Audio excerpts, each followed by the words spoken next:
कामयाबी के 3 राज बताते हैं आपको आज की ख़ास बात में। बिस्मिल्लाहिर्रहमानिर्रहीम। कामयाब होने के लिए 3 अहम पॉइंट हैं, अगर आप उनके ऊपर अमल करें तो इंशाअल्लाह ताला कामयाब हो जाएंगे। नंबर 1 है नीयत।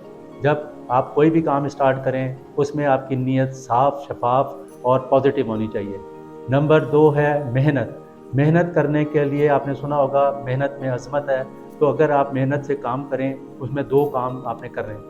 एक सब्र से काम लेना है और दूसरा जब आपका काम होता जाए तो थोड़ी देर बाद आपने अल्हम्दुलिल्लाहि रब्बिल आलमीन कहना है, ताकि अल्लाह ताला खुश हों। अल्लाह ताला अल्हम्दुलिल्लाहि रब्बिल आलमीन कहने से बहुत खुश होते हैं। तीसरे नंबर पे है दुआ। दुआ करने के लिए सबसे पहले आपने अल्लाह ताला पर पूरा तवक्कुल करना है और तवक्कुल करने के साथ साथ दिन में 5 टाइम की नमाज़ पढ़नी है और हर नमाज के बाद दिल की गहराइयों से अपने आप को कामयाब होने की दुआ मांगनी है।